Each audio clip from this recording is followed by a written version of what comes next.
Log on, tune in, find out. Another good idea from Cambridge.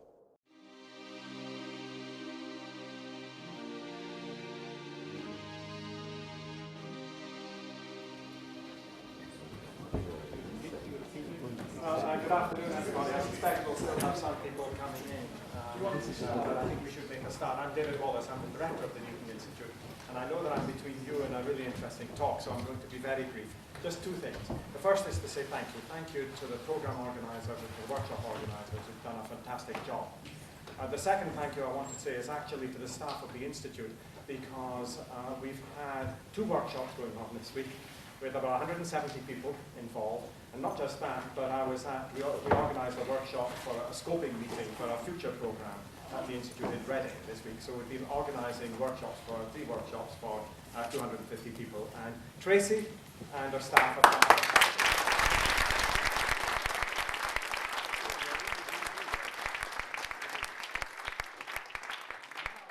the second thing.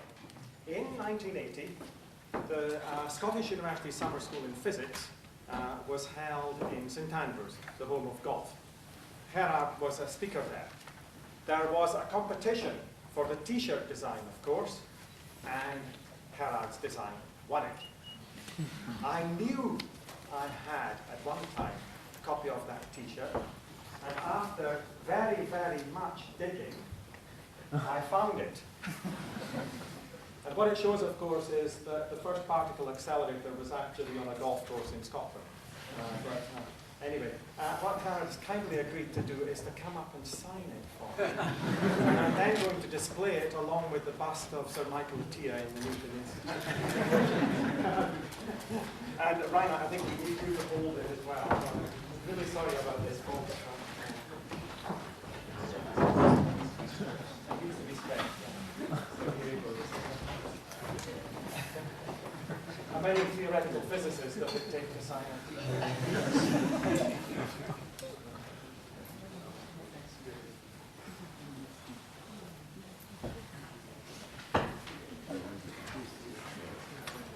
Fantastic. And I can just raise your hair. This t-shirt goes never now anymore.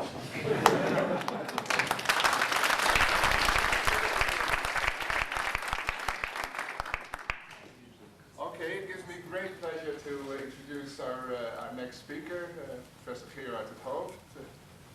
Gerard did his PhD at the University of Utrecht. Of course, he has won many prizes. He's one of 2 speakers this afternoon who have won the Hooft Prize. He's also won, of course, the Nobel Prize. And I think it is wonderful of him that he made the time to come and speak to us in our program on discrete integral systems. Over to you. Thank you, Reinhard. So, yes, this is the main subject of my talk. Oh, by the way, of course, I'm very happy to be here again at the Newton Institute, which is known as one of those few places in Europe which is boiling with activity in our field of science and adjacent fields of science, cosmology, and so on. So I'm only delighted to be back here. Now, today's special meeting is a bit out of ordinary physics, but it happens to be a subject that I'm very much interested in. And the talk I'm giving here shows that it's a topic very closely related to what has been talked about today. But I want to begin with a few remarks based on the idea which also was expressed this morning here at this meeting about the role played by discrete, fundamentally discrete dynamics in the form of cellular automata to describe the real physical world. And I've just been quite interested in that, and in particular I'm interested in understanding what brings about the laws of quantum mechanics in this world. We all know, as scientists, as physicists, that the world of small things is described by what we call quantum mechanics, which is not going according to ordinary sense of logic. It seems to defy our logic. It requires another kind of logic to work with quantum mechanics. And quantum mechanics works extremely well. But it stops working very well when you try to combine it with general relativity, in particular general relativity. For a long time it was thought that special relativity would also be fundamentally at odds, in disagreement with quantum mechanics. That's not true. One can combine special relativity with quantum mechanics in a perfectly reasonable way. It's called quantum field theory. Quantum field theory, relativistic quantum field theory, combines relativity and quantum mechanics in a just physically perfect way. Mathematically, you can have some slight objections that it's not perfect in a mathematical sense, but it's perfect in a physical sense. You can compute everything as accurately as you want in physics. If a mathematician asks, is some quantity defined beyond 137 decimal places? Probably the answer is no. So quantum field theory is not perfect in that sense. But it's good enough for physicists to work with. Now, when it comes to discussing general relativity, we have the same problem. And here, no answer has been found, which at least I find satisfactory. I mean, there are good attempts to do things with string theory, and string theory is a brave candidate for combining gravity with quantum mechanics. But it doesn't really succeed in doing that, and not to my satisfaction, as logically speaking, lots to be wanted when you see how people formulate today the solution brought about by string theory. That's not the ultimate solution of this problem, I believe. And so there's something more. And something more could be that quantum mechanics, neither quantum mechanics nor relativity or general relativity are what they seem to be today. They're probably something else. In particular, quantum mechanics. After all, quantum mechanics is a way to deal with things statistically. And if you do an experiment many times, quantum mechanics tells you what the outcome will be, and does it in a perfect way, in a beautiful mathematical way. So beautiful that you don't want to throw that away. You don't want to replace quantum mechanics with something ugly, like some people sometimes try to do. That's not what I want. I want to understand how quantum mechanics comes out totally naturally in a theory which might be beyond quantum mechanics, or rather without quantum mechanics, at its most fundamental scale. And my belief is that most fundamental scale is the Planck scale, the scale where all forces become roughly equal in strength. That's where physics seems to unify all its laws, and that's where very likely the fundamental equations start off. And there are several physical reasons to believe that. And anyway, at the Planck scale, we have this big difficulty of getting quantum mechanics straightened up with general relativity. There it could be that nature is described by indeed what is called discrete dynamics. And I liked a lot Edward Fredkin's talk where he introduced the notion, I'll try to copy it, DRSTSS. Those words, I forgot what they all mean. The first means discrete, and the second means reversible in time, and these others also mean some things. It's called a cellular automaton, which is fundamentally discrete, fundamentally reversible, it's finite, it consists only of integers, and so on. And that might describe nature at the Planck scale. If that is so, then all of string theory would have to be explained in a very difficult way. And I happen to agree with that view, except here we have some disagreements whether actually nature is time reversible. For all practical purposes it seems to be, but whether that holds up to the Planck scale is something one has to wait and see. Anyway, apart from that, I want to just mention a very important theorem which I claim, right now it's still something of a conjecture, but it's getting closer to becoming a theorem. I think one can prove this mathematically very, very rigorously, and that is that at two sides, you have, at the left side, we have here a cellular automaton. So here we have a cellular automaton, and it is reversible in time. So and this also means microscopically time reversible. So yes, the R here in this particular theorem I'm going to tell you about, this R means reversible, and yes, the model I'm talking about is a reversible, time reversible cellular automaton. It has a maximal velocity by which information can be transported. That's basically the speed of light, saying that whatever information is spreading sideways in this automaton can't go faster than the speed of light, so it has a limiting speed. Usually a cellular automaton has that. And it acts on a lattice, say a three-dimensional lattice, and a one-dimensional time lattice. So it updates at the beat of a clock. There's a clock that says every second, well actually every 10 to the minus 44 seconds, it updates its own contents, and this way the whole thing works. Now, whether or not nature is like that remains to be seen, and I'll say more about an approach one can have in that direction. But on the right-hand side here, I have something which looks at first sight totally different. It's called quantum field theory.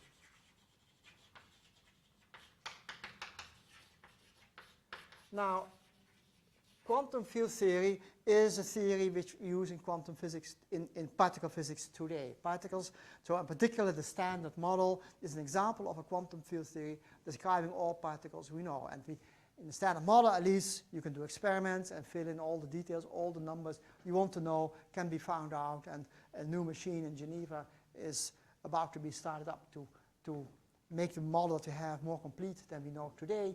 Anyway, this is, the real world seems to be a quantum field theory.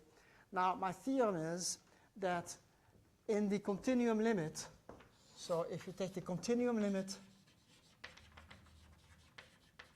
now what is that? That means that the lattice is infinitely big, this three-dimensional lattice is infinitely big and infinitely dense, so that, or very, very dense, so that you can't follow the details anymore that happen at every particular lattice site. There are too many pieces of information to follow in detail. So the only thing you can do is apply the laws of statistics. Those laws of statistics will, in the very end, become quantum laws. And the conjecture I have is that quantum mechanics does not have to be put in here. This is classical. So very important that this model does not have quantum mechanics built in. But quantum mechanics will come out. And will come out because in going from here to here, going to the continuum limit, you have to drop the hope of getting information about what happens at every single lattice site. The lattice is far too dense to follow rigorously what goes on. Instead of that, you have to use the laws of statistics. Which laws of statistics? I claim that's the quantum laws. And that turns this thing into a quantum field theory. The only thing is, the quantum theory that comes out does not have Lorentz invariance. So as yet, special relativity doesn't even come out, let alone general relativity, so it's not generally invariant at all, even not specially invariant, so certainly not generally invariant. And also, it's not obviously, no obvious light particles. And light particles, I mean a particle whose mass is very, very much less than the general unit of, the natural unit of mass here. The natural unit of mass here is the inverse of the lattice length, which means the Planck mass, which is very, very large in particle units. Okay, it's only 22 micrograms, but a microgram is very, very heavy compared to an elementary particle. And there's no obvious reason why this model should generate particles much lighter than that. But maybe with some special choices of the cellular automaton, you might generate particles which are much, much lighter than the lattice length. You can have many, many choices here of the rule the automaton works. And I claim any rule here, obeying these constraints, will generate something that looks like a quantum field theory, but maybe a very special rule will be the one that's needed to get the quantum field theory that looks like our world. And I don't think there's any conflict, which is where I'm at odds in disagreement with many of my colleagues who say this is impossible because you can't generate quantum mechanics out of a classical theory, and the usual argument is that about that is the so-called Bell inequalities that tell you this is impossible.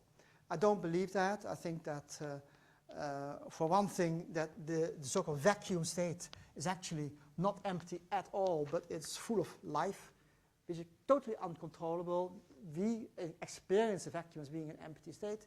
In reality, I believe that the vacuum is actually a very busy state in terms of the cellular automaton, but showing absolutely no information at the larger scale. In between here, there is a quantum field theory on a lattice. So I have this lattice, and I put quantum field theory on a lattice. Physicists know precisely what that means. It means you dropped Lorentz invariance, you dropped general invariance, anything like that, but you still keep the notion of a quantum field defined on a lattice. But quantum, so the step from here to here is a rather small step, just at the continuum limit. From here to here is a large step, and not at all certain, but I claim that nevertheless one can prove that. And the quantum field theory, I mean, I should have said before what I mean with this. There are certain operators, phi of x pi of x, some non-commuting operators of psi, and so on. Many non-commuting operators here. And this model is characterized by the presence of a Hamiltonian density. So the Hamiltonian that you use in the Schrödinger equation is the integral over a Hamilton density. That is, to me, the definition of a quantum field theory. Whatever this Hamiltonian density is something one has to compute. And actually, there's not one, but many. So one cellular automaton allows you to give many different looking quantum field theories, but they ought to be all equivalent. So basically, you should get one physically interesting quantum field theory out of this. And there's ways to compute this Hamiltonian density. The difference between this thing and that thing is that here, time is continuous. So to define energy, you have to have a continuous definition of time. You can't keep time discrete. Here, time is discrete. Here, time is continuous. So one of the big questions is how to introduce a sort of artificial notion of continuous time from a discrete time. That's the difficult part. And the next difficult part is how to make this Hamiltonian such that it's the integral of Hamiltonian density and it has a lower bound. The lowest energy state is the vacuum. Those are hard parts of the theorem, but I think that nevertheless the theorem can be shown and would indicate very interesting viewpoints about what nature might possibly be. Now that is what I wanted to say about this morning's lectures. Of course, there's many more interesting things being discussed, but that was what I like to ask your attention for. Now I go to the real topic that I had planned for today, and that's the notion of crystalline gravity.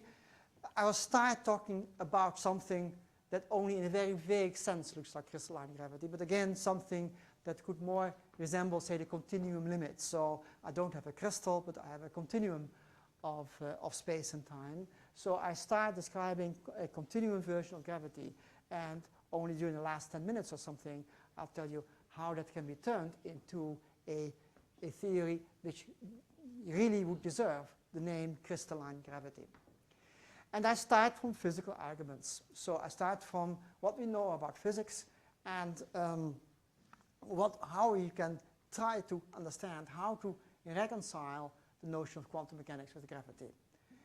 Many of you have seen the attempts made in string theory, where string theory starts with a concept describing elementary particles as strings, and then they discover, much to their surprise, that there's one of the excitations of the string actually reacts as a graviton and generates basically general covariance in space-time as a kind of afterthought in a theory.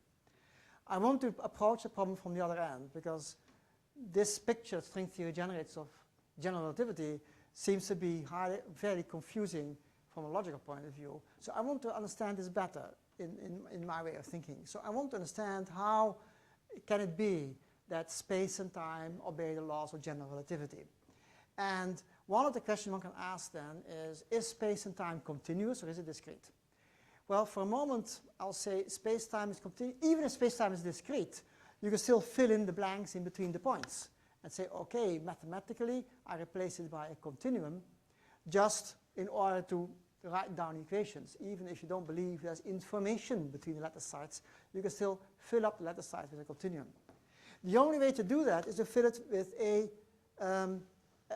flat continuum. So it looks as if you go to a distance scale much smaller than a Planck length, you are looking at distance scale small compared to whatever lattice describing space and time.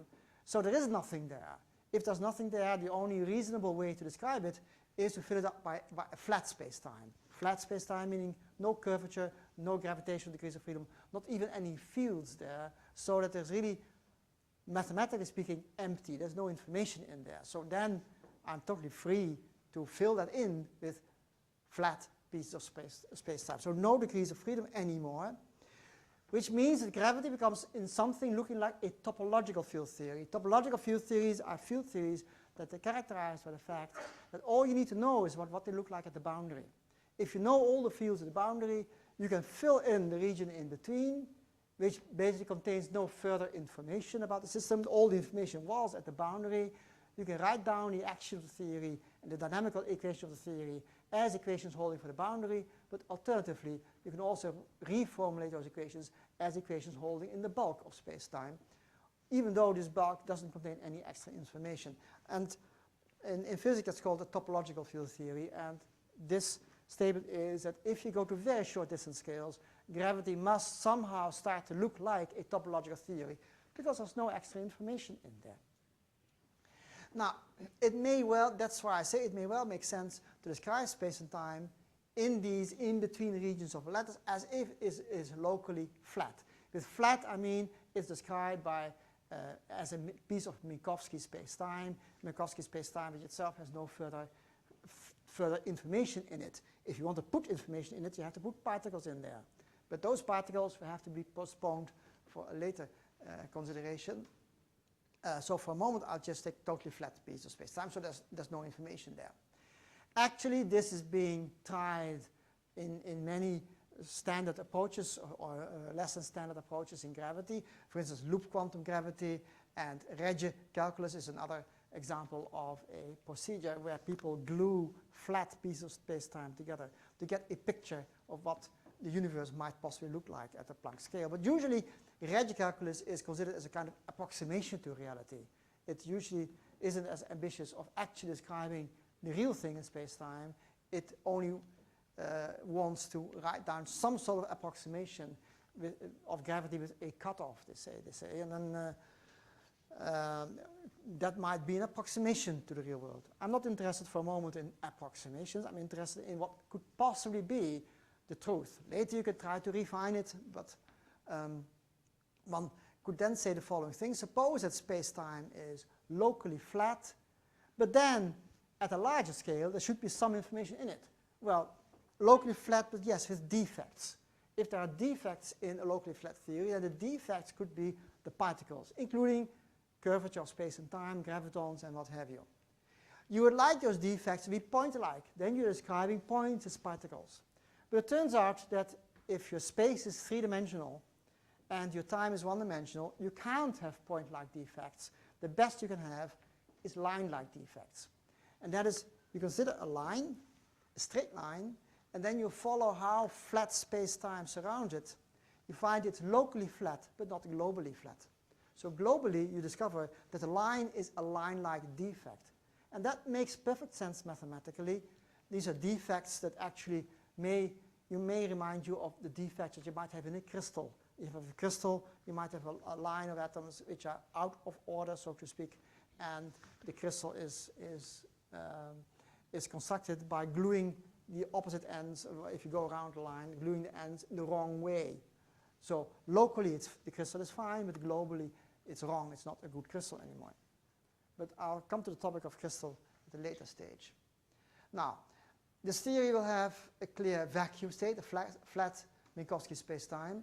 And then matter, whatever matter is, matter including the effects of gravitational fields, is all identified as defects. So this is, of course, not yet a crystal. It's just a continuous space-time, but there are defects in them. And I'll describe the defects so that you can understand what I mean with this.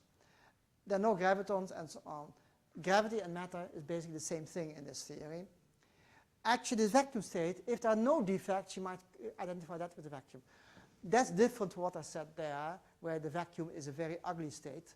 In this theory, the vacuum is a very clean state. The vacuum is a state with no defects at all. That is flat Minkowski space-time, and that also would have a vanishing cosmological constant. This is a theory that might possibly give you an answer to an age-old question by now, is why is a cosmological constant so small in nature? It doesn't seem to be zero. That is a difficulty one has to cope with, but it seems to be ridiculously small compared to natural numbers in nature. So maybe we are getting close to, but not yet exactly the theory of nature. This vacuum state would have cosmological constant equal to 0. Then the question is, what are the dynamical rules, and how can you introduce matter, how can you distinguish matter from gravity, and all that sort of thing. So those are the questions I'm going to address. And to explain to you a perfect way of thinking about this model is first make a slight simplification. Remove one dimension of space. Replace space by just 2 dimensions, and then of course there's one dimensional time. in this simplified model of the universe, the scheme that I want to describe is much simpler. So I want to, for a moment, ask your attention for the 2 + 1 dimensional situation, because there you can explain exactly what I want, and it is very clean and neat. 3 + 1 dimensions will be a lot more difficult, so I postpone it for just for a few minutes later. A gravitating particle in 2 + 1 dimensions. Now this holds already for ordinary classical gravity theory. That's to say, I take general relativity, Einstein's theory of gravity, remove 1 dimension, and then ask, what does a particle look like in that theory? Well, there's a little surprise. A particle looks like a defect. The defect is then easy to describe. So 2-dimensional space is just a sheet, right? It lives on the screen. A particle is a point in that screen, which is such that if you follow the screen around, you cut out a wedge. And then you see these 2 crosses, you identify these 2 crosses, so you glue them together. Now that you can't really do on a screen, but you can do if you take this thing off the screen. Well, the idea of gravity is there's no flat background of any sort. There's only locally flat coordinates. So locally I can define coordinates on the screen, and globally I just say that this point is identified at that point. And that means that space-time is locally but not globally flat. Globally, you can't do this on a screen. You'll get, it starts to wobble. It comes out in the 3rd direction. But you don't have to embed this in any higher dimensional space. This is just space and time itself. Space and time itself is described by this yellow region. And the rule is, as soon as you follow anything, a particle or a field, along this edge, when it disappears off this edge, it reappears immediately at the same point on the other side. And the only real curvature of this construction is at the point where the particle sits. And that's totally in agreement with Einstein's theory. Einstein's theory says there's curvature where there's matter. Matter generates curvature, and this particle is a matter, and therefore it generates curvature at this spot. So this is the tip of a cone. The tip of the cone is where real curvature is. The flanks of the cone are locally totally flat. And or the points A and A prime have to be identified. You can consider a moving particle. Now, if the particle moves, you can use, indeed, special relativity to find out what a moving particle looks like. It becomes a lot easier if you take the moving particle. Well, you can choose this wedge to be anywhere. I could choose it to lie here or here or here. It doesn't really matter. So when the particle moves, I decide to put the wedge symmetrically around its direction in which it moves. So I put these 2 crosses here, and that's because that makes the rule very easy to describe a moving particle. Because if you want to describe a moving particle, you have to apply the laws of special relativity. And special relativity tells you have to make a Lorentz transformation here. Well, Lorentz transformations involve space and time. So if this thing has x equals vt, then after a Lorentz transformation, the y coordinate here is different, but the x coordinate is the same. And that means that if you fall off this edge and reappear here, then there's no switch in time. Because the Lorentz transformation involves both space and time. But since the x coordinate here is the same as the x coordinate here, the y coordinate, the vertical coordinate is different, but the x coordinate is the same. Because of that, there's no shift in time. If I would have put the wedge anywhere else, like here, and I move the particle in this direction, then there would be also a time shift. You drop off the edge here, you reappear here, but at a different moment. That's unpleasant if you want to describe the physical dynamics, and since it's so easy to avoid by putting the wedge symmetrically in this direction, you can also, of course, put it in front of the particle. That makes no difference. But let's put it behind just for definiteness. And then it's easy to find out how the wedge behaves. And you find that because of Lorentz contraction, for a moving particle, the wedge widens up. In fact, you can discover then that the way the wedge widens up is that this angle here will always be equal to the total energy of the particle, including its mass energy. So here, the angle of the wedge is equal to the rest mass of the particle. When the particle moves, the angle automatically becomes the total energy of the particle, which means rest mass plus kinetic energy. So that's also a way to see that the wedge widens up. So this fits in beautiful, and then you can make a complete theory of moving particles. So the defect angle is the energy. So if you have many particles, The only way to find the energy is go to infinity and find how long the circumference is and compared to the distance here, the radius. And then you can calculate the total angle. And that's the total energy. So energy is conserved, you can see rather easily. And this way, you can generate an entire universe. In fact, you can play God. And I tried to do that. I programmed this on my computer. So I put a bunch of particles, each having their own defect. And then, if you have lots and lots of defects, you generate more and more curvature. Eventually, the universe becomes completely round, and it closes into itself. So I take a paper bag, I keep cutting out wedges, I glue them together, the bag becomes round, it becomes like a bag of French fries, and then you find that the edges where you glue things together are particles, and everywhere else it's just empty space-time. So now you have a universe. Now when the particles are at rest, it means that the total energy has to add up to exactly 4 pi, because that's the rule of geometry, that if the total wedges add up to 4 pi, your universe closes. But if they are moving, the total energy has to add up to 4 pi, but the total mass is less than that. Anyway, I can put n particles here, and now let them all move, and ask what happens. That's not so trivial. For instance, what happens if one particle gets around the other? If it passes around at this end or at that end, makes a lot of difference. If it passes around here, it will feel this angle and continue in a different direction than when it passes at the other side. So it's very important to see how 2 particles then pass each other. And because of that, the bookkeeping, just the simple bookkeeping of this becomes complex. The physics and the mathematics is very simple. Every particle is described as just a bunch of real numbers, its position and its velocity, and that's about it. And of course its rest mass, which will remain the same during the whole procedure. So this whole universe is characterized by just a bunch of integers, of real numbers, arbitrary real numbers. And once you know those real numbers, you can just calculate how they evolve. And you find it becomes terribly complicated. The bookkeeping is not easy of this thing, but the nice thing is you can play God. You put it on your computer, you sit and wait, and you've created a universe here. So and now you sit back and you watch your computer do things. You find sometimes the universe begins with a big bang, all particles move outward, and much to your surprise, after a long time, all particles move back inwards. And the universe ends with a big crunch. And that was your universe. Your job of God is finished. You can retire now. But you can play for another God and try another universe. And sometimes the universe continues to expand. Sometimes it goes back to a crunch. And when you're done with all that, you take a universe which has more complicated curvature, a topologically non-trivial space, like a donut, or even more complicated donuts with extra handles, and play God again. And okay, you can do all sorts of interesting games. And then the next question is, wait a minute, this is the classical theory. What about quantum mechanics? So we should quantize this.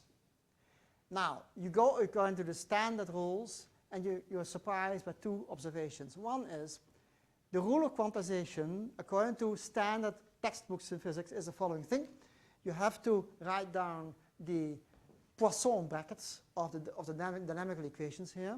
So write them as Newtonian equations, and then do the beautiful mathematical tricks that people like Lagrange and Hamilton and so on discovered, and you write down what they call Poisson brackets. And the Poisson brackets, if you want to replace the theory of quantum mechanics, you have to replace the Poisson brackets by commutators. That's the rule. It always works, they say. I tried here, and yes, there are beautiful Poisson brackets in this theory, but to replace those by commutators, it makes things extremely messy. And I think the real reason for this is that you are trying to play God. And God doesn't like to gamble, like Einstein said. But here, in quantum mechanics, you are gambling, you're applying statistics. There is no statistics in this thing. There's no place for statistics here. Something is wrong with quantum mechanics. Even though you try to replace the Poisson brackets by commutators, in this particular case, you run into all sorts of difficulties. So, what people usually do is throw out the particles, only look at the topology of space-time itself. That you can do, that actually is not so interesting. The real world is particles in a space-time, which by itself is not such an interesting topology.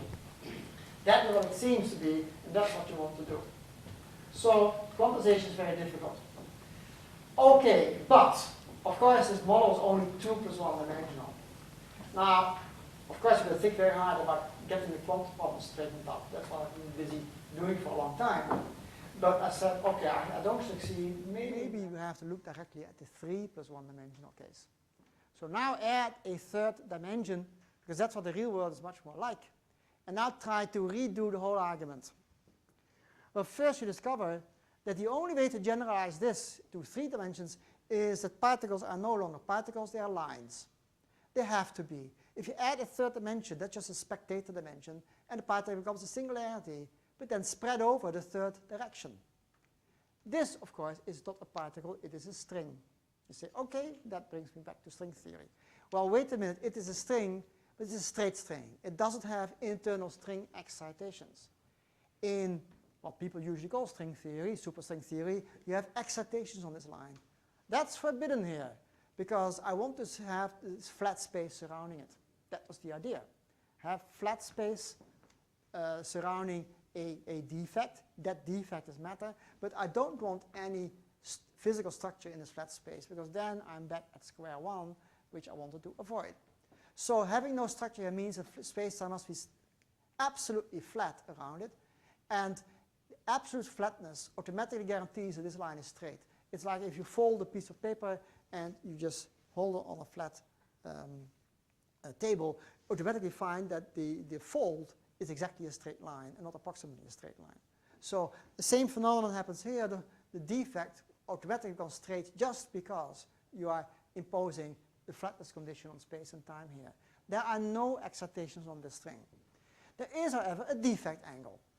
It turns out if you take ordinary string theory, conventional string theory I should say, you take a straight piece of string, which is certainly allowed classically in string theory, you discover that indeed the gravitational field of such a string is that surrounding space-time is flat. And the string constant dictates how big this angle here is. So string theorists work with string constants, usually a few percent only of the Planck mass. And therefore, this angle in ordinary string theory is only a few percent. But it's there, and you might be able to see it. Some people are looking at the sky in the cosmos to see whether there are spots where if you look above and below, you see the same stars, meaning that light has gone through an angle here. At one time they thought they saw such a thing, but astronomers never really convincingly identified these strings of cosmological scale. But they could exist at microscopic scales. This would be the ingredients of my theory. I have flat space, and these are defects, or string defects. So now I go to play the same game. Actually, I'm also going to add opposite strings, where the defect angle is negative, so rather than defect, it has a surplus. This is a string with a surplus angle, and that means that the string constant is negative. In what people usually call string theory, you are not allowed to have a negative string constant, because negative string constant would make this string highly unstable. It would not be a string that has a force when you try to stretch it. It tries well, it costs energy to stretch a string. Here you gain energy when you stretch it. In other words, there's no string tension, there's a string pressure. It pushes rather than pulls. Well, a string that pushes is going to be very unstable. If I hold it in my hand like that, it will just become unstable. It will start to generate all sorts of excitations. Well, it's unstable unless you enforce right from the beginning that excitations are forbidden. Then you can have a straight string which has a negative string constant because its excitation are forbidden. That will still be locally at least stable. Perhaps physically somewhat unsatisfactory. We'll be bothered about that later. So, and now think of doing the same game. Consider a universe with many strings. Again, I can move them. When I have them move, I do the same thing as in 2 + 1 dimensions. The defect angle widens up. It becomes a string constant multiplied by the gamma factor of its velocity. And I put many strings in this universe. And then I ask how they evolve and play God again. However, you may easily imagine that there will be a little problem when you have these strings move. Because now, when 2 strings move, they might actually cross each other. You see, in 2 + 1 dimensions, when 2 particles move, they'll never really hit head-on. Odds are they'll always miss each other. Well, in the case of strings, 2 strings might be unable to miss each other. When they are like this, they'll hit each other, and one string will go through the defect angle of the other. What comes out is no longer a single string, but a string with a kink in it. And as you remember, I just said, I dictated, no kinks are allowed in the string theory. So something is wrong with the theory, something is missing. When two strings collide, they'll generate a kink, and I should include those kinks in my theory. So now you might have thought the following. Okay, so two strings are approaching each other, they're bound to hit each other, and they'll form a kink. Now, what might happen is that after one string goes through the other string like this, so you see what happens. Here's a defect angle of one string. You're now looking head-on that other string. Here comes the first string. It goes to the other side. But now here, you have to identify this point to that point. But now you find that that actually generates a kink, an angle.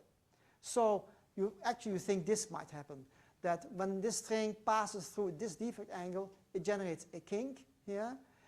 The other string actually also develops a kink because the other string also had a defect angle. And so two strings have a kink. Nothing is more natural than suspecting that they will be connected by a third. Actually, from pure dynamical point of view, this figures very well because the kink is bigger if the string constant is higher. Now, the string with the highest string constant will then have a higher defect angle, which means the string with the highest string constant generates a bigger kink in the other string, and the string with the lowest string constant generates a smaller kink in this string. Well, that's logical. If here the string constant is bigger, its kink will be smaller, because that will make the whole thing dynamically stable. And you can just compute the string constant of this third one, which you're connected to. At first sight, this seems to be nice, but it can't be correct. Unfortunately, this picture doesn't work. Why not? Well, strings might approach each other at an angle. And when they approach each other at an angle, you can discover that actually the whole picture I drew here doesn't work. You can't connect a third string in there without getting some mismatch. Mathematically, geometrically, it fails. And I can try to explain the reason why it fails, and for that I need to go through a little bit of mathematics. And the mathematics is that you represent an element of the Lorentz group, actually the Poincaré group, because you also consider finite displacements. But if the string goes through the origin of space-time, then I can ignore the Poincaré part, which means finite displacements. I only consider the Lorentz transformation if you go around the kink. And then I have to represent the elements of the Lorentz group. I use the complex notation SL2C, which is algebraically identical to the group SO31. So I'll represent a Lorentz transformation as an element of SL2C. And then I say a static string is represented by a subgroup of SL2C, which is SU2, which is a group of unitary transformations. That's just a group generating rotations. And the defect angle is a rotation in three-dimensional space. So this Q is actually what they call the holonomy, which is the statement that if you go around a string, this is a string again seen head-on, if you go around it, that at this point you're performing a rotation. That rotation is described as an element of the Lorentz group in general. If your string is static, it's just an element of the rotation group, and that's SU2. Now in SU2, this is just a rotation. Then if you give the string some velocity, you have to sandwich that with a boost operator, V and V minus 1. The boost operators are not elements of SU2, but they are elements of SL2C. So I sandwich this Q with the boost operator to describe the holonomy of a moving string. And now, when you have a static string and you have an element of SU2, the trace of that is real, and the trace in absolute values is less than 2. Now, if you sandwich this in a matrix V and V minus 1 at both ends, the trace doesn't change. So that means that for any string, the trace of its holonomy is described by a matrix, an SL2C matrix, of which the trace is real and absolute value of the trace is less than 2. Now, that's not a property of all elements of SL2C. SL2C is just dictated to be the set of 2 by 2 matrices with complex numbers, where the determinant is 1. It says nothing about the trace, and nothing about that to be real, and nothing about its trace, its absolute value to be less than 2. So in general, SL2C matrices do not obey this constraint. However, any string, either static or moving, does obey this constraint. So now I can define a string more precisely. It's a regional space-time such that if I go around it, I have to identify the space and times around it by making an element of SL2C, a Lorentz group, but that element must obey these further conditions. And now I again consider this problem, and I consider the string which you generate here, then they hit, and they go the other side. Then you find that the holonomy, if you go around here, this string, it's rather easy mathematically to find out how that works. This string is described by holonomy Q1. This string was Q1, and what's happening here? Oh, I think the 1 and 2 are interchanged. This is string number 2, which was here. String number 1 was here, but I identified this as the Q1, that was the Q2. That's a bit silly. I see the 1 and 2 are interchanged. Anyway, but if you go around the curve C, you get the holonomy of this string, and mathematics is very easy. If you follow how this curve C goes, then at one side, at this side, if you want to go around here, you have the holonomy of Q1 and Q2 minus 1. Here you have Q2 minus 1 and Q1. So if you go around the whole thing, you go around each string twice, once and back again. Q1 minus 1, Q2, Q1, Q2 minus 1. That's the holonomy if you go around this string. And now you just do a little computation. You find that this combination of Q's has no reason whatsoever to obey my constraint. It doesn't in general. And so in general, you can't have a single string here. The trace of this C can be A plus IB, where A and B can be anything. And so because of that, this is not a string. It's something else. What is it? Actually, if this angle is exactly 90 degrees, then it usually does obey this condition. And then, yes, then it is a string. But otherwise, it isn't. So what if it isn't? What do you have to do? Then there was an interesting question which set me thinking about the whole problem. I said, well, let's try the next thing. Let's have two strings emerge. Let's have a rule that when two strings collide, they generate two strings here, but this one goes in that direction, this one goes in that direction. So now this whole square here opens up in all directions when two strings move. And I just write down some rules about how these strings then exactly move, and I devise a rule such that all these are real strings. Question is, can it be done mathematically? Can I write down this C as a product of a QA and a QC of these two stretches A and C, such that these are good strings again? Well, the D and the B also must be genuine strings, so I have quite a bit of constraints. And this is a nasty mathematical problem. The question is, can I not take those things and have them obey the conditions that the trace must, all these Q's must be real, and the real part must lie within -2 and 2. Can this be done? So at first I started off doing this calculation very optimistically. It was hard, so you use your algebra program and so on. But finally, I convinced myself of two things. Okay, this is the problem, and you write down some notation question. You have 4 Q's now. This is the outgoing situation. 4 strings move out. This is Q1. Actually, this is the inverse of Q1. This is Q2. This is the inverse of Q2. But quite generally speaking, there are 4 different Q's, and there are some 4 internal Q's. And your problem is the following. Given those 4 external Q's, which are the strings you started off with, how can I choose these internal Q's such that they obey all these conditions? If you write things in a nice basis, which requires some mathematical diligence, but you can do it, you find that the product of the 4 external Q's is equal to the identity. And at this point, you have that the QB is a product of Q2 and QA, because you can go around this point either going around this string and around that string, or you can get to the same position by going around that string. Therefore, QB must be the product of QA and Q2.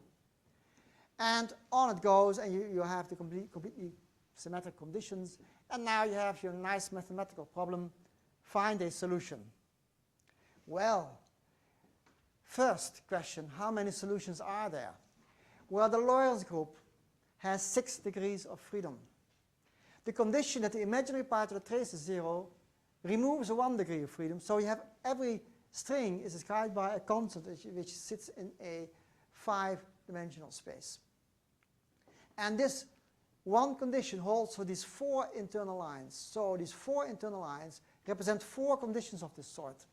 You see, if QA is fixed, QB, QC, and QD follow. So once I have QA as a general Lorentz transformation, QB, C, and D will also be a Lorentz transformation, but they must also obey this condition. So altogether, I have 4 such conditions. And there's still 1 degree of freedom of a 6-dimensional for Lorentz group here. So if you do your counting correctly, you discover the solution spans a 2-dimensional space of variables. Question, is this 2-dimensional space empty or not? And that's a very hard question. Well, you discover it when you do the calculation. I'll show you very briefly what the nature of the problem is. I start off with any answer of QA, and I start writing down 4 complex numbers. This is a general element of the linear group in 2 dimensions in the complex number, which has 8 complex numbers. Of course, the condition that the determinant equals to 1, the determinant here would be any complex number. Constraining that to be 1 gives you 2 constraints, which replaces these 8 numbers by basically a 6-dimensional space. So that's why the Lorentz group is 6-dimensional. But there are many other ways of seeing that the Lorentz group is a 6-dimensional group. You could say a 3-dimensional rotation plus a 3-dimensional velocity. Anyway. Now, these are 4 linear constraints on the coefficient A and B, because if you multiply QA by Q2, the QB is still a linear expression in terms of QA. So that makes the problem relatively easy. I have 4 linear constraints on these coefficients. One is that the imaginary part is 0. The other is that the real part lies between -2 and 2. Well, the imaginary constraint being 0 means that this 4-dimensional space is boiled down to this 8-dimensional space is boiled down to a 4-dimensional space. In that 4-dimensional space, I have this constraint in 4 different directions. That leaves me a hypercube in 4 dimensions. Difficult to draw a 4-dimensional hypercube on a 2-dimensional screen, so just bear with me. I draw it as if it were a 3-dimensional cube. Right? Imagine this to be a 4-dimensional cube. Then, I haven't done yet everything because I forgot about the determinant. The determinant has to be 1, but those are 2 quadratic conditions. The determinant is a quadratic expression of the coefficients. So I have 2 quadratic conditions. Since I cheated on the dimensions here, I only draw one of those quadratic conditions, a sphere or something like that. The condition that determinant equals 1 is something that looks like a sphere or a hyperbola or something, some curve, a 2-dimensional curve in a 4-dimensional space. So our question is, where this sphere overlaps or intersects with this 4-dimensional hypercube, is this thing here an empty space or not? It's 2-dimensional now. I left away 1 dimension here and left away 1 dimension here, so I had 1 dimension too many here and 1 too few here. Anyway, this is a 4-dimensional space. Question is, does this quadratic curve, actually there are 2 of them now, do they all intersect with the hypercube and themselves to give a finite 2-dimensional space, or could this be empty? If it's empty, then I can't have this rule. I have to think of something else. The answer is, I've done the calculation, the answer is, yes, sometimes there's a solution, sometimes it's empty. Well, that's great. Sometimes, when strings move slowly and not very exotic, there might, in general, be a solution. But sometimes, even with fairly non-exotic looking initial conditions, you find there's no solution. So sometimes it works, sometimes it doesn't. So I'll skip now those arguments. They're beautiful mathematical arguments, but I have no time to discuss those, to how I arrived at that conclusion. But I now try something else. Sometimes it doesn't work, so I have to try something more fancy. Now, originally, I thought of having n strings from here to here. That doesn't work, but this picture may well work. This has all the right mathematical ingredients to produce a solution in the case that the other solutions fail. So I don't have a single square here, but actually something like a tetraeder, which opens up when the 2 strings end up after they cross. This probably has a solution, but I have a graduate student working on this, and he said, well, in some extreme cases, again, you find there's no solution. So sometimes it works, sometimes it doesn't. The problem here is also the same problem as one has already in 2 + 1 dimensional spaces. Sometimes particles have such big deficit angles that after they cross each other, you're over closing the universe so that you start in initial state which is impossible. And that can happen under some circumstances. That universe comes to a crash. It crashes to 0 very rapidly. So sometimes here also the universe will come to a big crunch in practically very small amount of time. So that's not a very interesting universe. The whole universe comes to an end. That can easily happen in these examples. So you have to watch out. And that's going to be very difficult. But anyway, this gives me an interesting, suppose that on a set of interesting initial circumstances, I can always find a solution of this sort. This gives me an interesting classical model of gravity. And that model goes as follows. When 2 strings collide, new segments form. Now, the theory will be now a theory of string segments, because now I have string segments which are glued together at joints, where at a joint 3 or more strings might be connected. And sometimes a string segment might shrink to 0 length. In that case, you have to find a rule about what to do next. Do you get a negative string with opposite string constant? Perhaps you do. Perhaps you have to find some other rule. Anyway, you have to formulate those rules. The choice of a solution choosing a point in this 2-dimensional space is very similar in any other gravity theory to choosing your matter Lagrangian. You see, gravity consists of a description of space and time plus a description of matter. The way space and time behave is totally dictated by Einstein's equations. But the way matter behaves is dictated by other equations, which you still have to put in. So here also, matter is behaving by just saying there are strings. But, gravity is described as just saying how strings behave. But matter is described by saying you have to choose what happens when something drastic happens, when matter is being created. You have to say how matter behaves. So that's basically the choice here. And then there are no independent gravity degrees of freedom. Whatever you call a graviton actually is as much looks like matter as the matter particles. This much we have in common with what string theory says. The graviton is just another excitation of the string. It has not been checked whether the string constant can always be chosen positive. Very probably, every now and then a string segment comes out with a negative string constant. It's mathematically still okay. The thing will be locally stable. But globally, this is a source of difficulties. You generate regional space-time where the energy density is negative, and that is asking for trouble in the physical theory. So we're not done yet with the theory. The model cannot be quantized in the usual way. Again, replacing Poisson brackets by commutators now is pretty hopeless. This is not a quantum theory, and there are many reasons to say why it's not a quantum theory. For instance, the string constants come out, but they generate new values all the time. In string theory, as usually I'm made to believe, the string constant is only one constant of nature. You don't have many string constants running through each other. Here we do, so it's not a thing you can quantize the same way as you quantize string theory. There's no obvious time reverse invariance. Strings tend to break each other up all the time. They never tend to glue each other and make single strings anymore. So they do not often rejoin. However, and this is point number 7, so I'm reaching the last moment of my talk, where there's some interesting way to give a twist to the whole picture, and that's what I call crystalline gravity. We say, wait a minute, maybe we should not use all elements of the Lorentz group. We should only use a discrete subset of those elements. We should do as if space and time are on a lattice, and instead of using all elements of the Lorentz group, I take only those elements which transform the lattice into itself. That is a very interesting subgroup of the Lorentz group. So, and actually you can do the same thing with a Poincare array group. You can also consider finite displacements. The displacement must be integer multiples of a lattice.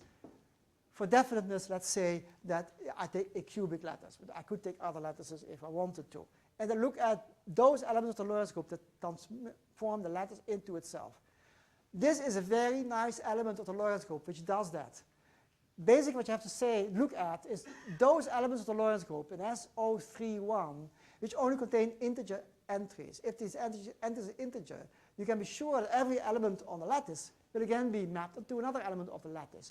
So this transforms the lattice onto itself, but in a non-trivial way because there's a gamma factor in this Lorentz transformation. This gives the lattice a boost. but it's a lattice in space and time, and it leaves a lattice, it transforms the lattice back into itself. A very interesting element of the Lorentz group. It makes an infinite discrete subset of the Lorentz transformation, which maps the lattice onto itself. And I now constrain myself to that. I can have a string as a lattice defect, but now the defect must be an element of the crystal group here. So then I say, okay, the defect angle of 90 degrees, I have to identify this point with that one, just by gluing this end together on that end. In ordinary crystals, this would cost enormous amount of energy because you have to bend the crystal. But ordinary crystals are embedded in flat space, and bending them costs lots of energy. This crystal does not have a background space and time in which it is embedded. This crystal forms space and time itself. Bending it costs nothing. So this defect line only carries energy on where the line sits. It doesn't carry energy around it, just surrounded by flat space. So this is a perfectly legal string in this theory, only I limited myself to the group that leaves the lattice invariant. This turns my theory into a lattice theory. And actually, well, this is an example of such a defect here.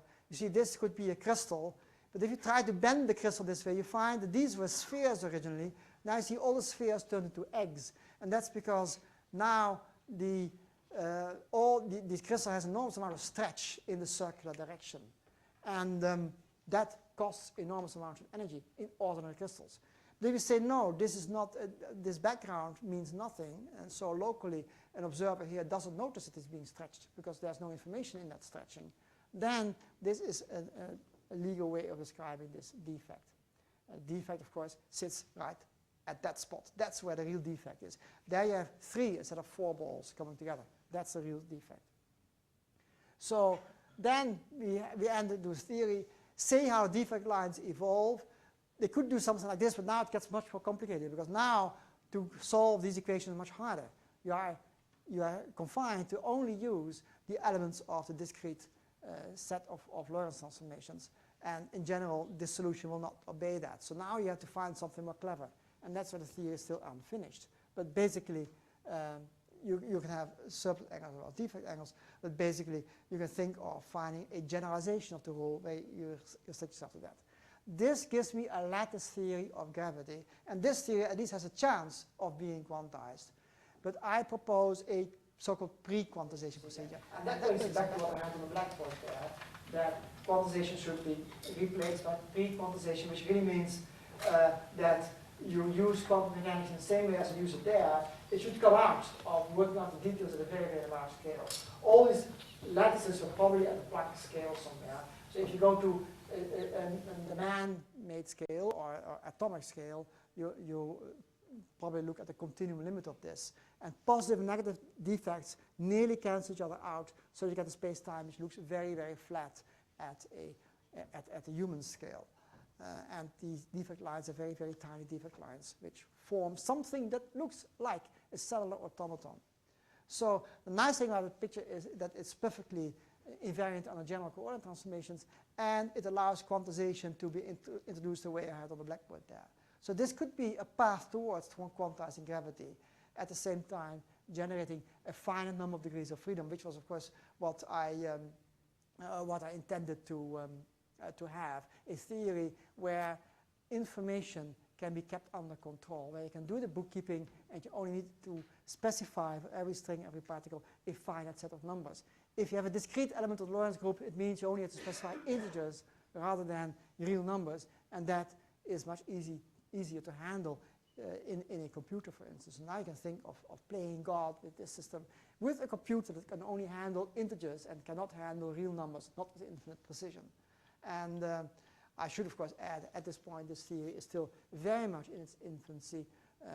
We're working on it, but we don't really know how to proceed to turn this into a more full-fledged theory of space-time, but that was the hope. Anyway, my time is out. My space nearly also, but thank you very much.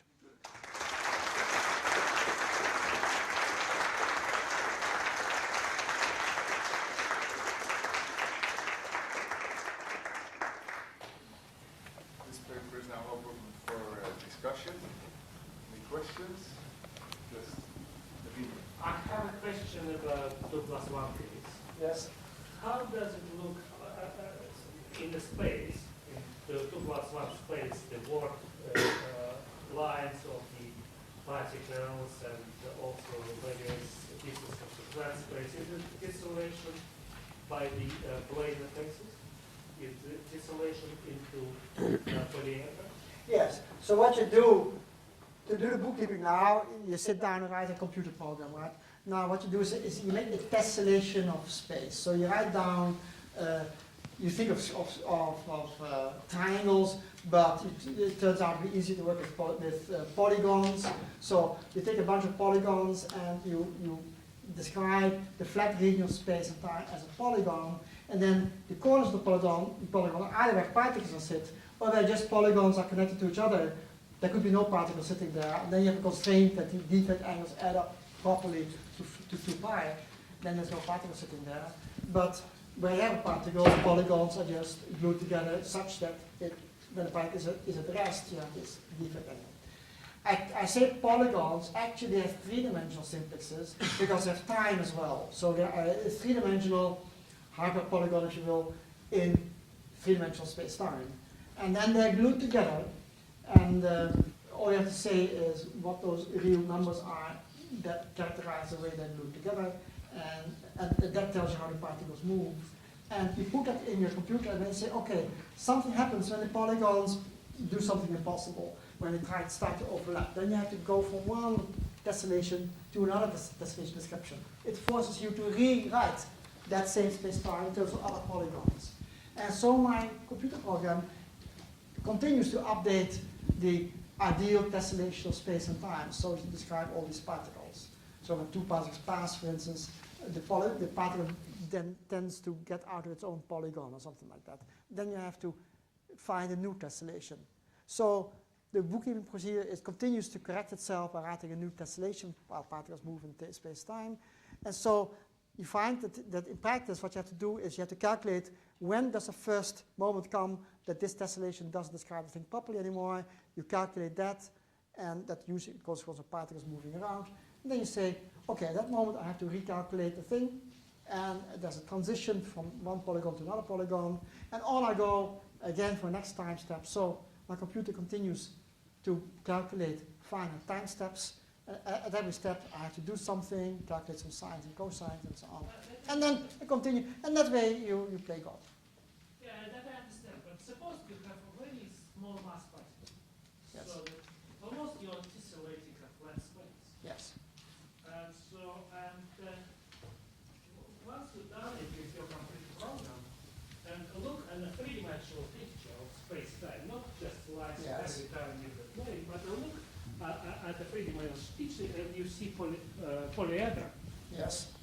Okay, and that is a deterministic system by itself. Yes. So that system is totally deterministic, precise as you say. So there's no quantization in there as yet. In fact, to replace that by quantum theory is very, very difficult. And I doubt even whether that's possible without doing such drastic things as going to a discrete subgroup or something like that, which actually I did here. So I went to a discrete. So I think even in 2+1 dimensions, you might be forced, before you can do the quantization properly, to say, no, I have to look at a 3-dimensional discrete subgroup of the 3-dimensional Lorentz group. okay, thank you.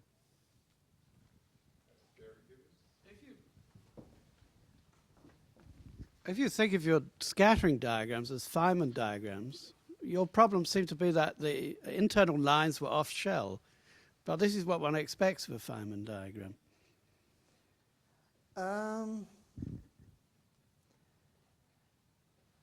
Yes, but no. Of course, I start with the classical description. I agree. The Classical internal lines, physics would they be honest. grow indefinitely, so they're not. They don't live only for a finite time span. Then you can still perhaps say such a thing, but they might continue to live forever in principle. So then it's like an on-shell scattering experiment in Feynman language, so to speak.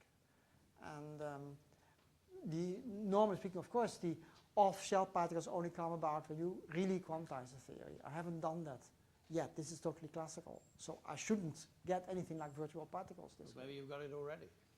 Right.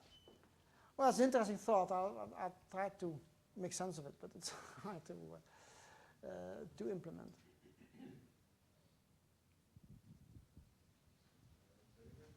If you take a lattice version of a field theory, then you know that what you have to build in are appropriate symmetries, for example, so that the effective field theory emerges with the right symmetries.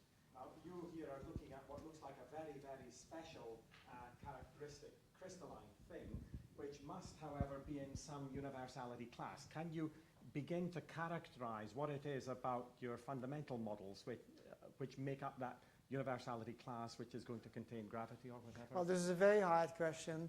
So far, the only symmetry I was bothering about was general relativity. And so that is built in. Nothing of the other symmetries, like what they do in string theory, you get E8 or E8 cos E8 or SO, 32 or so. I have none of those symmetries as yet. One can, of course, as an afterthought, decide to bring in explicit matter particles. I would think that's ugly, but if you really want, you can do that. So, and those may carry their own symmetry properties. More likely, the symmetry symmetries that you see in the standard model, say, are due to some space-time effect here.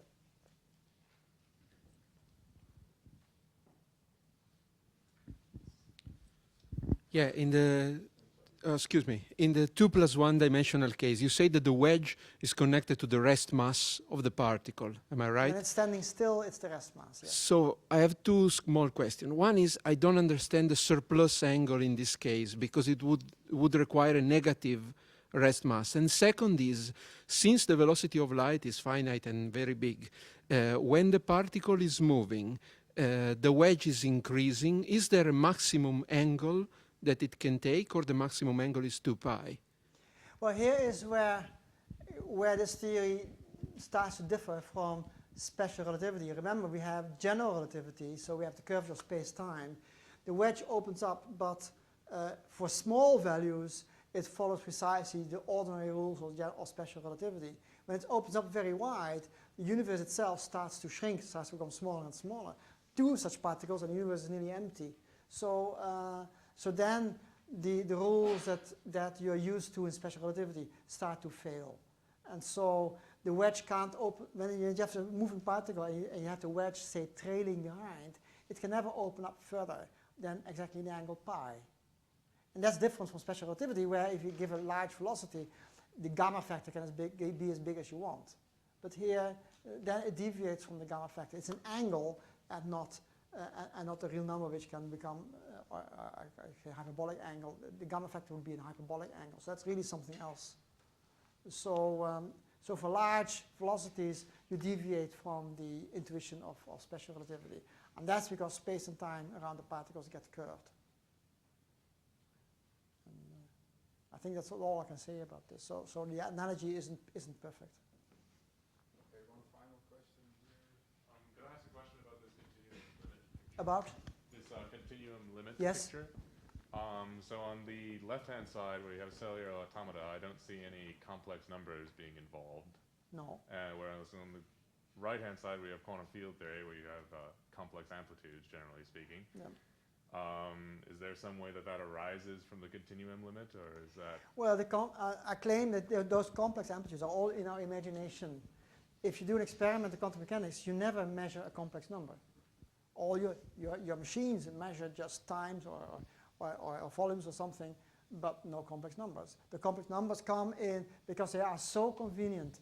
The use of complex numbers is so fundamental in mathematics that whatever you do, any calculation, even if you calculate something in totally classical mechanics, very quickly you discover how handy it is to use complex numbers for your intermediate results, even though you know damn well that the imaginary part doesn't mean anything physically. It's just very convenient. So yes, you're using complex numbers all the time, but they come out very quickly as a handy mathematical gadget, but nothing more than that.